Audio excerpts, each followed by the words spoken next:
This is Docere Digest Podcast, breaking down health concepts. This podcast is brought to you by Docere Life Center. This innovative clinic is finding new solutions to the evolving challenges mankind faces in the 21st century. By utilizing cutting-edge technology and testing, they find root causes and also offer treatment with energy and nutrition.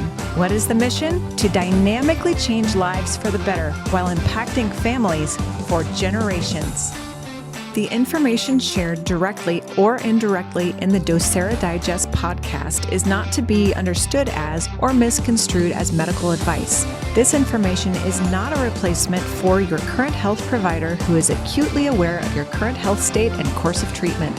Any information shared about a product or service discussed by any host or guest on this podcast is not to be interpreted as a doctor-patient relationship. Okay, hey, welcome back to our 5th episode on parasites. Wow. Again, at Docere Digest, we're here to help break down the parasitical health concepts so you have an understanding of what's going on maybe in your body or somebody else that you know that you love. We really hope that you're receiving a lot of good information and maybe even some terrifying information about the world of parasites. We're sure it's probably helped a lot of you have a much deeper understanding of just how prevalent parasites are in our world. On this episode, we're going to discuss some of the most common parasitical infections that we happen to see in our clinic. Today, I'm going to be talking about Cryptosporidium and Blastocystis parasites. So what is Crypto or Cryptosporidium or Cryptosporidiosis? Is that correct? Diosis? Yeah. It's a diarrheal, well, how can you say that really slow and fast? Diarrheal disease caused by a microscopic parasite, which we know to be a protozoa. It basically lives in the intestines of humans and animals and is passed in the stool of an infected person or an animal. Both the disease and the parasite are also known as crypto. The parasite is protected by an outer shell that allows it to survive outside the body for long periods of time and makes it very resistant to chlorine-based disinfectants. During the past 2 decades, crypto has become recognized as one of the most common causes of waterborne diseases that we get either playing or being in recreational water activities and or drinking water in humans in the United States. So this is something that's prevalent, prominent, and we're finding it in every region in the United States, let alone throughout the world. So if you drink water and play in water, maybe there's something to pay attention to. So what are some of the symptoms of crypto? The most common symptom is a watery diarrhea. The other symptoms include stomach cramps or pain, dehydration, nausea, vomiting, fever, and even weight loss. While the small intestine is the site most commonly affected in an immunocompromised person, crypto infections could possibly affect other areas of the digestive tract or even the lungs. Remember, we talked about these are things that can be in not only molecules of water, but as they get aspirated or misted up, we inhale them, especially if you're around lake activities. It's easy to inhale them, and they'll get caught in your lungs as well. So how long after an infection do symptoms appear? Well, most symptoms of crypto generally begin within 2 to 10 days, about the average is around 7 days, after becoming infected with the parasite. So a common question clients or patients will ask us is, how long will it last? And what we find in people with healthy immune systems, the symptoms usually only last about 1 or 2 weeks. However, the symptoms may go in cycles, which may seem to get better for a few days and then feel worse for a few days before or if the illness ever ends. So in people with a weakened immune system, the symptoms may last for much longer times.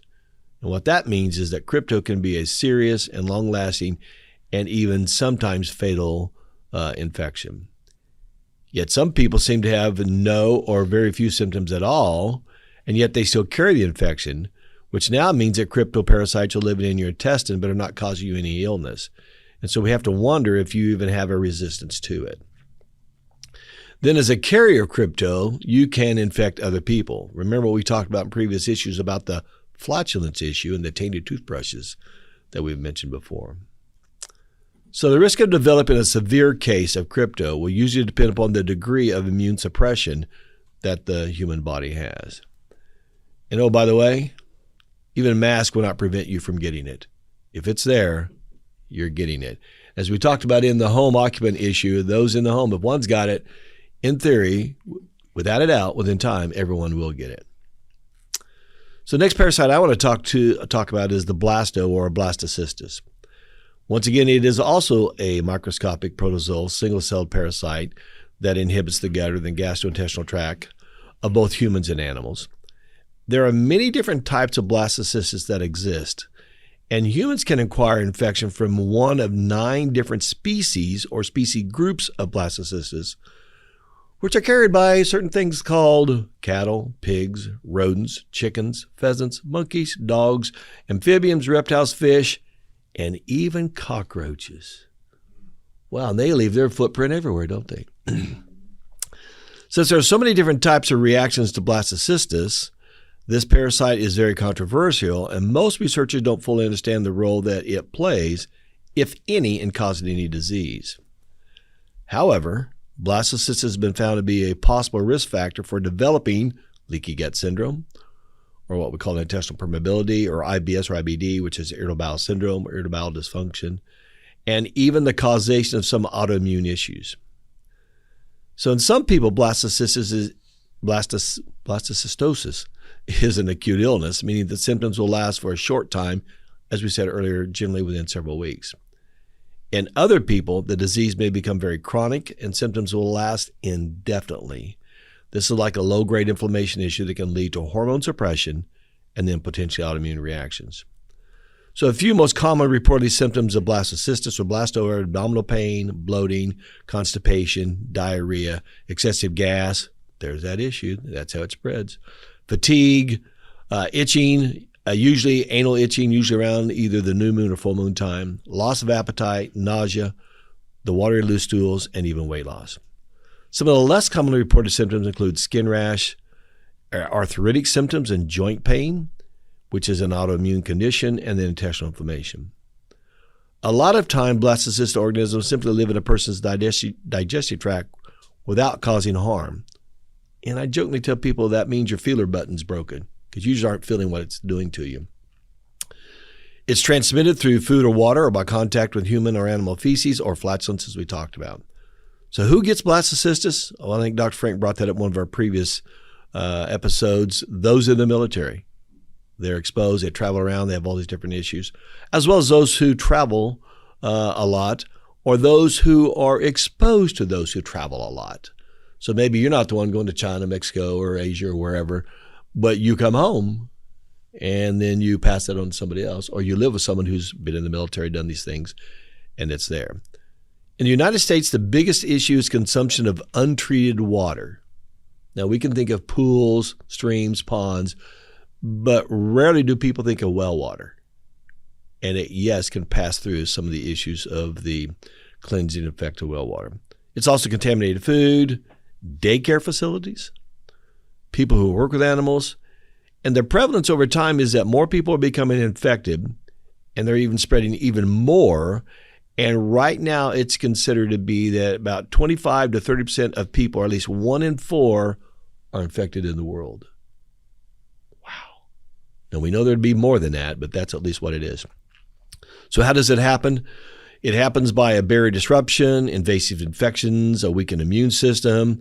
But what's unique about the blasto is that it creates what is called a protease secretion. And what that means is it secretes an enzyme that breaks up our antigen antibodies, and it is then secreted into the GI tract, and now we can't even kill it.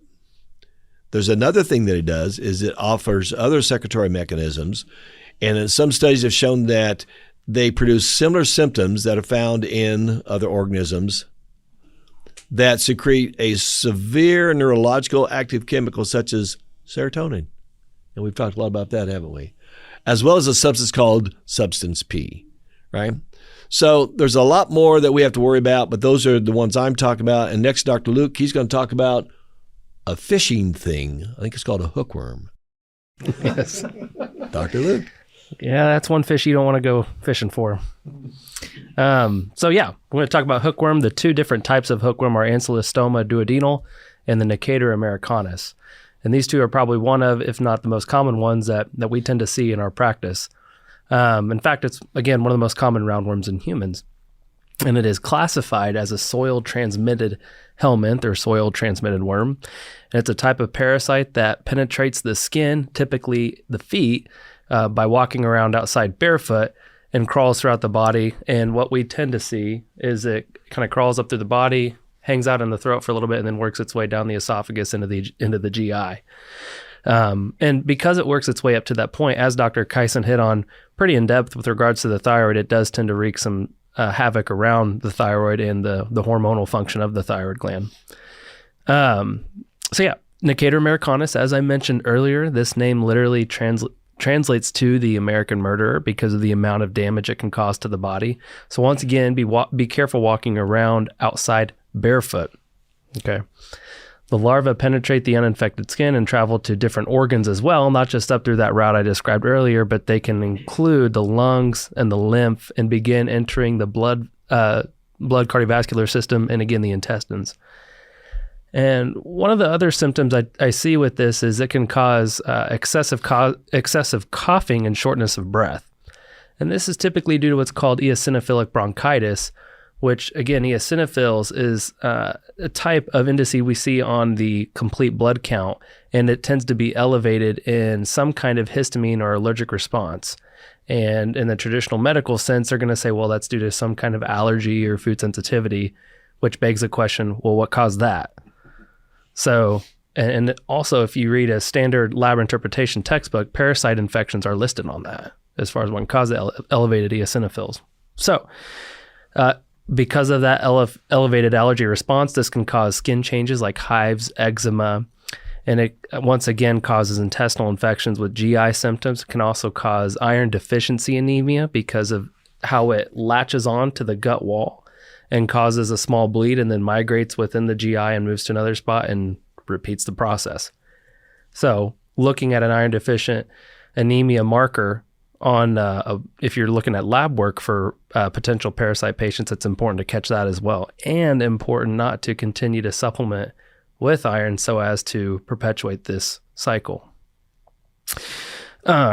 Moving on, I'd already kind of talked about the pulmonary symptoms.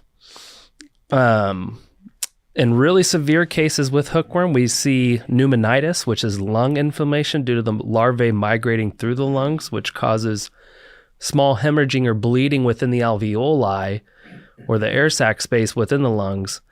And really severe cases of hookworm infection can also lead to heart failure, and also can cause there's so much overlap with regards to symptoms. So please see past episodes with regards to symptoms and with regards to the statistics that I had mentioned in the first episode. Next up is Dr. Caleb's going to be going over T. Gondii. All right. Thank you, Dr. Luke. So T. Gondii is another one of those that is considered by the CDC as one of the top 5 neglected parasitic infections of the U.S. It is believed to infect 800,000 people per year worldwide. And CDC also says that 40 million in the U.S. are estimated to be effective or infected. Now, we believe that's probably actually significantly higher than that.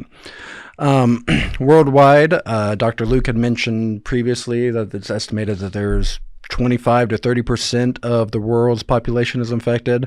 I've actually seen other studies where they estimate up to 50% or half of the world's population is infected by it, and it would definitely make it one of the more successful parasites and prolific parasites that we have out there.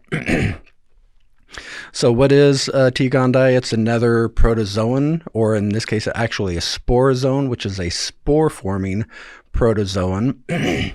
Now, sporozoans have a unique cell structure called an apical complex that secretes enzymes that allow them to actually enter the host. And as we talked about before, they can enter and commandeer and, basically take control. And they can even cause mass, cell necrosis or cell death, especially in the distal parts of the intestines. Transmission processes, there are several different ways. Zoonotic, or meaning animal to human, is one big way. I'm actually going to touch on that a little bit more in a moment. First, I want to go through some other processes. Again, foodborne, undercooked contaminated meat, such as pork, lamb, venison, oysters, clams, and mussels. This one was actually surprising to me. Unpasteurized goat's milk can actually carry T. gondii as well. So be careful if you go to the farmer's market and get unpasteurized milks. Another way can be congenital. This is a very serious one. A woman that is newly infected during or just before pregnancy can pass the infection to her unborn child. And this can lead to neurological defects and possibly even miscarriage. Some rare instances again, blood transfusions, organ transplants, accidental inoculation, and lab workers who handle infected blood. Okay, so let's go back to the zoonotic transmission, or animal to human transmission. So the definitive host for T. gondii is cats. So that means that the T. gondii wants to get inside cats because that's where it can reproduce sexually and create new generations and new variations or adaptations in the T. gondii that progresses from there. Intermediate hosts are many types of warm-blooded animals and humans, but some key intermediate hosts are rodents such as rats and mice that serve as prey for cats. And I think we kind of highlighted a little bit before that T. gondii can actually direct or kind of rewire how the mouse or the rodent will react, especially in regards to the smell of cat urine.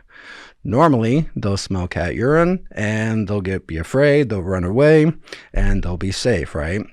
Well, with T. gondii, it'll actually flip that, and instead of being afraid, they'll actually get excited and run towards it, making them easy prey for the cats that like to eat them. So especially if you have outdoor cats and they like to bring a lot of surprises or fresh, catches to your doorstep, they might not be as skilled hunters as you think they are. There are a lot of other things we can go into, but I know Dr. Kyson is going to be talking about T. gondii in one of his case studies, and especially how they can go anywhere in the body and how they can affect very seriously in certain places like the brain. So I'm going to just kind of stop right there and hand it over to Kyson. Yeah. All right. All right, I'm going to talk about Chagas today, our Trypanosoma Cruzi, and we've covered a lot of this heavily in other episodes, so I'm not going to try to spend too much time rehashing what we've gone over before, but I found an interesting piece of information on the website for the PAHO, which is the Pan American Health Organization. It's an offshoot of the WHO, World Health Organization. And one of the things that I thought was interesting that they said about this are American trypanosomoiasis is a parasitic disease that affects primarily vulnerable people and perpetuates a cycle of poverty by reducing people's ability to learn, be productive, and their ability to earn a living. So when we look at where this is found in Central America, even down to South America and even southern United States, we're starting to see more of this in Florida and down to Arizona, New Mexico. We're starting to see some of this show up a little bit more in some of the other southern states, up through Texas. A lot of the people are bringing this across the border with them. But you look at it and you look at these areas where the economy kind of struggles there a little bit and the people aren't quite coming out of that. Is this a major factor that is holding people back and keeping them from being able to do what they need to do? And again, we talked about a little bit earlier how this is spread by the kissing bug, as they call it. This thing bites you and then it feeds on you, defecates on your skin. You rub on it and then you rub your eye, your mouth or something. You spread it that way.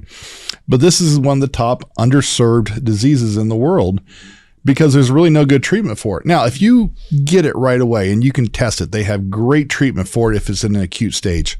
Once it's become chronic, there's not a lot they can do for it. So I'll talk about in the next episode, one of my patients who've had it and several other patients that we've worked with on it. We've been able to get some pretty good results with it, doing very non-conventional approaches with what we do.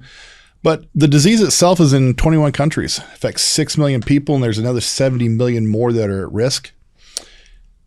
And it's, this is a major thing out there. Over 12,000 deaths are attributed to it annually, which I don't think that includes all the other deaths that it's causing, like the heart disease and everything else, where I read an article where it was saying one of the number one causes of heart disease in South America is the Chagas. And I'm going, it gets in the heart muscle and it starts tearing you up and the heart breaks down. And I'm like, this is a major issue.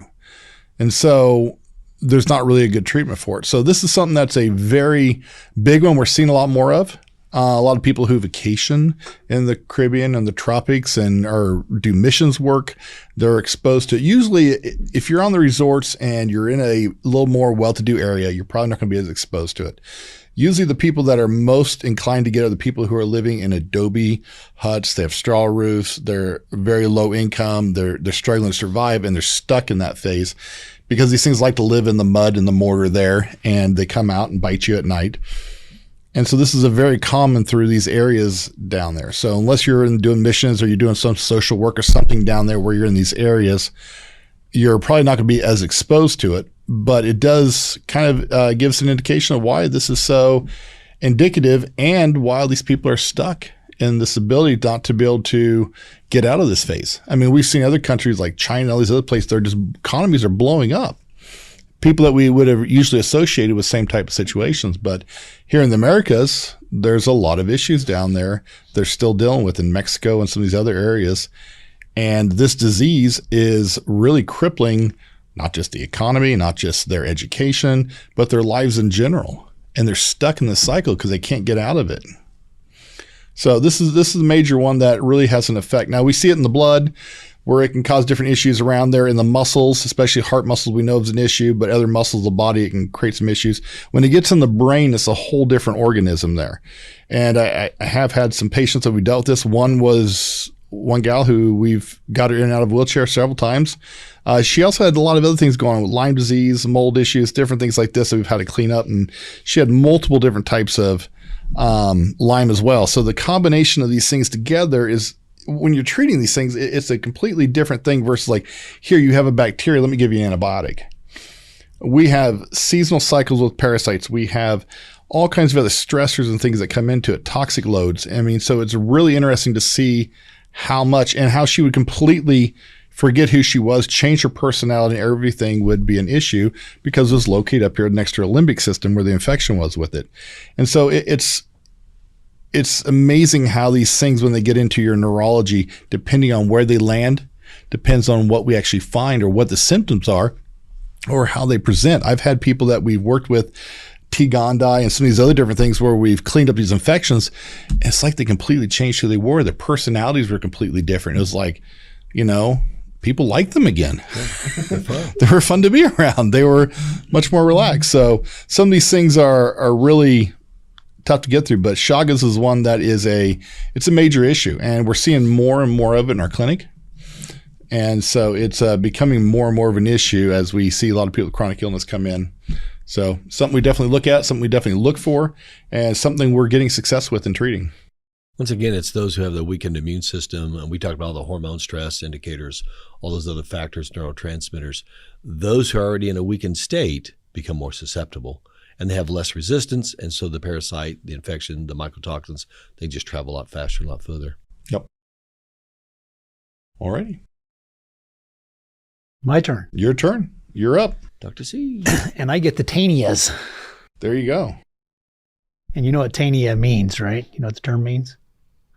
It actually means flat ribbon-like substance. So I'm going to see if I can't take this parasite and tie it up into a nice little bow to end this conversation.